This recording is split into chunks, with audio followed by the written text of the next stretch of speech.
Hello everyone, welcome to my channel Grammarix. तो friends चलो आज तुम्हारे জন্য আরো একটি ইউনিক শর্ট স্টোরি এনেছি।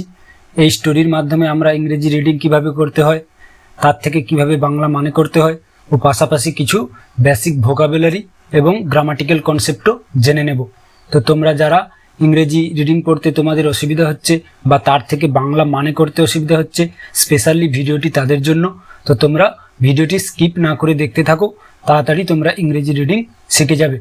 তো চলো ফ্রেন্ডস আমাদের গল্পের টাইটেলটি দেখে নিই। দেখো, দ্য টার্টল। টার্টল মানে কচ্ছপ। টার্টল কথাটির অর্থ হচ্ছে কচ্ছপ। হু হু মানে যে। লাভড। লাভড মানে পছন্দ করতো বা ভালোবাসতো। To talk. টিএলকে টক কথাটির অর্থ হচ্ছে কথা বলতে।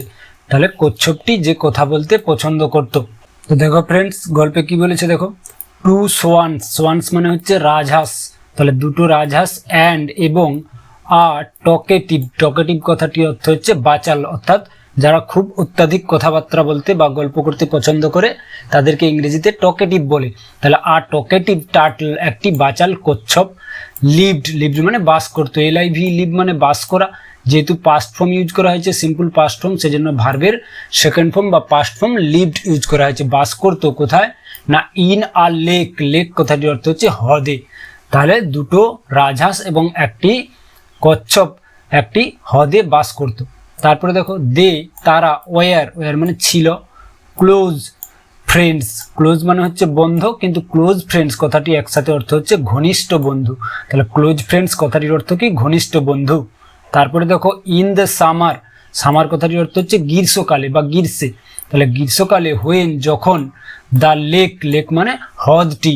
বিগেন। বিগেন মানে শুরু করলো। দেখো BEGIN। বিগিন হচ্ছে প্রেজেন্ট ফর্ম। BEGIN বিগিন মানে শুরু করা, এটা ভার্বের ফার্স্ট ফর্ম। আর এখানে যেহেতু পাস্ট টেন্সের ইউজ করা হয়েছে অর্থাৎ ভার্বের সেকেন্ড ফর্ম বিজ্ঞান। তাহলে শুরু করলো। To dry up. Dry up মানে শুকোতে। ড্রাই মানে শুকনো হয়ে যেতে। তাহলে যখন গ্রীষ্মকালে হ্রদটি শুকনো হয়ে যেতে শুরু করলো। দ্য সোয়ানস। সোয়ানস মানে রাজহাঁসেরা।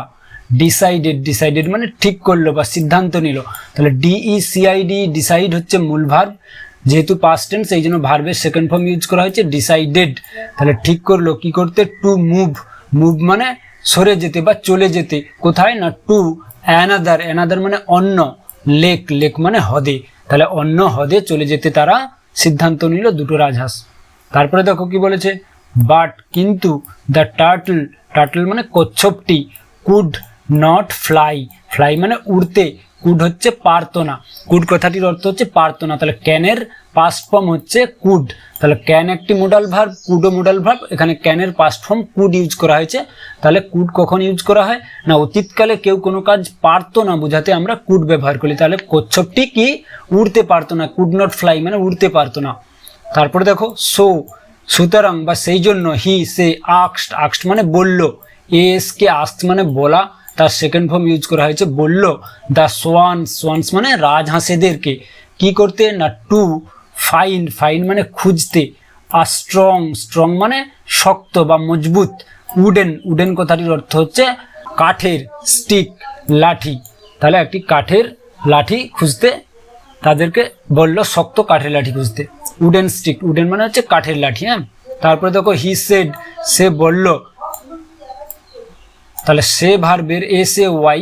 দেখো SAY সে কথাটির অর্থ হচ্ছে বলা, তার পাস্ট ফর্ম বা সেকেন্ড ফর্ম ইউজ করা হচ্ছে সেড মানে বলল। হি সেড সে বলল। You hold. হোল্ড মানে তোমরা ধরবে। দ্য স্টিক লাঠিটি কোথায় না ইন ইয়োর। ইয়োর মানে তোমাদের। বিক্স। বিক্স মানে ঠোঁটে বা চঞ্চুতে মানে পাখিদের ঠোঁট। রাজহাঁসদের ঠোঁটে ধরবে। অ্যান্ড এবং আই উইল হ্যাং। হ্যাং কথাটির অর্থ হচ্ছে ঝুলে থাকা। তাহলে আই উইল হ্যাং আমি ঝুলে থাকবো। On to the stick. On to the stick কথাটির অর্থ হচ্ছে সেই লাঠিটি ধরে। কি দিয়ে না উইথ। উইথ মানে দিয়ে, মাই মাউথ আমার মুখ দিয়ে।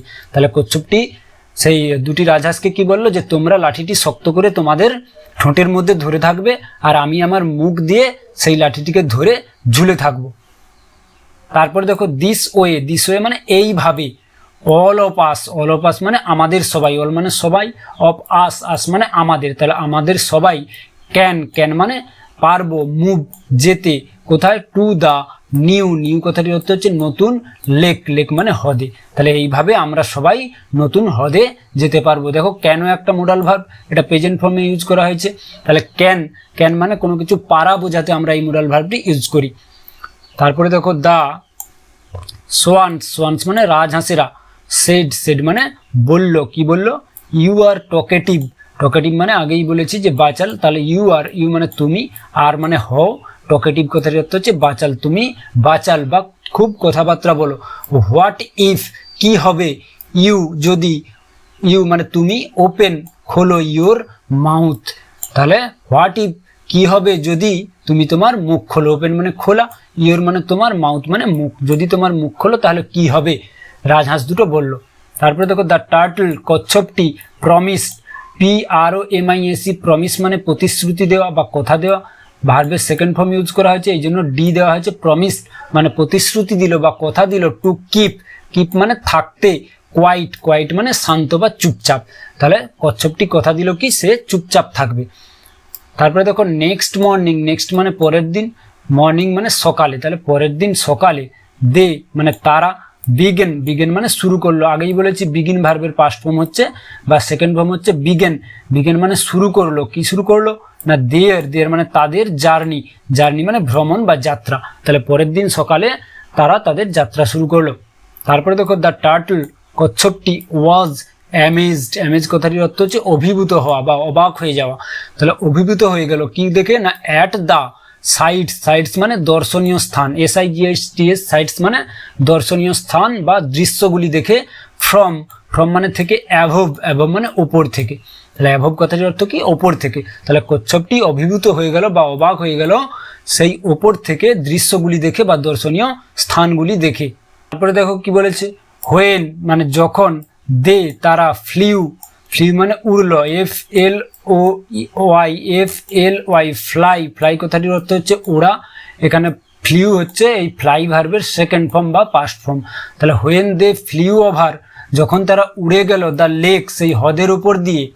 দ্য টার্টল কচ্ছপটি, সেড, সেড মানে বলল। ওয়াও, ওয়াও মানে বাহ। লুক দেখো। রিয়েলাইজিং, রিয়েলাইজ কথাটির অর্থ হচ্ছে বুঝতে পেরে। Realizing too late, too late মানে অনেক দেরিতে, লেট মানে দেরিতে, টু মানে অনেক, তাহলে অনেক দেরিতে বুঝতে পারে। দ্যাট যে হি শুড, শুড মানে উচিত, তাহলে শুডও একটা মোডাল ভার্ব। তাহলে হি শুড কথাটি হচ্ছে তার উচিত। হ্যাভ কেপ্ট, কেপ্ট মানে থাকা। কোয়াইট মানে শান্ত বা চুপচাপ। সে অনেক দেরিতে বুঝতে পারলো যে তার শান্ত থাকা বা চুপচাপ থাকা উচিত ছিল। আচ্ছা কেপ দেখো কিপ ভার্বের second form, KEEP, keep, keep ভার্বের সেকেন্ড ফর্ম হচ্ছে কেপ্ট। তাহলে তার চুপচাপ থাকা উচিত ছিল, এটা অনেক দেরিতে সে বুঝতে পারলো। তার আগে তাহলে সে কি বলে দিল? ওয়াও লুক বা দেখো কি সুন্দর। হ্যাঁ, তাহলে এখানে সে কথা বলা বারণ ছিল বা প্রতিশ্রুতি করেছিল কি কথা না বলার জন্য। কথা বললে তার মুখের যে ধরে থাকা লাঠিটা সেটা থেকে সে ফসকে যাবে এবং নিচে পড়ে যাবে, কিন্তু এটা সে অনেক দেরিতে বুঝতে পারলো। হ্যাঁ, তারপরে দেখো থ্যাঙ্কফুল্লি, সৌভাগ্যক্রমে। থ্যাঙ্কফুল্লি কথাটির অর্থ হচ্ছে সৌভাগ্যক্রমে। হি সে ফেল, ফেল মানে পড়লো। দেখো FALL, ফল, ফল কথাটির অর্থ হচ্ছে পড়া। তার সেকেন্ড ফর্ম এখানে ইউজ করা হয়েছে ফেল, পড়লো। কোথায়? না ইনটু দ্য লেক, সেই হ্রদের মধ্যে। তাহলে হ্রদের মধ্যে সৌভাগ্যক্রমে সে পড়ে গেল। অ্যান্ড এবং হিজ তার লাইফ, লাইফ মানে জীবন। ওয়াজ সেভড, সেভড মানে রক্ষা পেল। তাহলে তার জীবন রক্ষা পেল কেন? না সৌভাগ্যক্রমে সে হ্রদের মধ্যে পড়লো। যেহেতু হ্রদ জলে ছিল, তাহলে সেই জলটা যে নতুন হ্রদটার কথা বলা হচ্ছিল, তাহলে সেই নতুন হ্রদের জলে পড়ে গিয়েছিল, এই জন্য তার জীবন কি বেঁচে গেল। তারপরে দেখো বাট কিন্তু, হি সে হ্যাড লার্নড, হ্যাড লার্ন মানে শিখলো। তাহলে হ্যাড দেখো হ্যাডের সঙ্গে এখানে লার্ন ভার্বের থার্ড ফর্ম ইউজ করা হয়েছে। লার্ন, LEARN, লার্ন কথাটির অর্থ হচ্ছে কোনো কিছু শেখা। তাহলে লার্নের থার্ড ফর্ম হচ্ছে শিখলো বা। তাহলে এখানে হ্যাড দেখো হ্যাডের সঙ্গে ভার্বের থার্ড ফর্ম, এটা পাস্ট পারফেক্ট টেন্সের ইউজ করা হয়েছে। তাহলে পাস্ট পারফেক্ট টেন্সের গঠনটা কি? না হ্যাড এবং ভার্বের সঙ্গে থার্ড ফর্ম এবং সাবজেক্ট হি এখানে তো থাকবে, তারপরে অবজেক্ট বা আদার্স থাকবে, কিন্তু মূল যে ফরম্যাটটা হ্যাডের সঙ্গে ভার্বের থার্ড ফর্ম ইউজ করা হয়েছে। তাহলে কিন্তু সে শিখলো, হিজ তার, লেসন, লেসন মানে পাঠ বা শিক্ষা, কিন্তু সে একটি শিক্ষা শিখলো এরপর থেকে। এই আমাদের স্টোরিটি কেমন লাগলো অবশ্যই কমেন্টে জানাবে এবং ভিডিওটি যদি একটু হেল্পফুল মনে হয় একটা লাইক করে দিও এবং চ্যানেলে নতুন হয়ে থাকলে চ্যানেলটিকে অবশ্যই সাবস্ক্রাইব করে পাশের বেল আইকনটি প্রেস করে দিও, তাতে পরবর্তী ভিডিওর নোটিফিকেশন তোমাদের কাছে সবার আগে পৌঁছে যাবে। তো ফ্রেন্ডস চলো, তোমরা যদি ইংরেজি রিডিং শিখতে চাও অবশ্যই আমার চ্যানেলটিকে ফলো করে রাখো এবং প্রতিনিয়ত আমি ভিডিওগুলো আপলোড দিয়ে থাকি, তোমরা অবশ্যই দেখো। আশা করি তোমাদের ইংরেজি রিডিংয়ের সমস্যা ঠিক হয়ে যাবে। তো থ্যাঙ্কস ফর ওয়াচিং।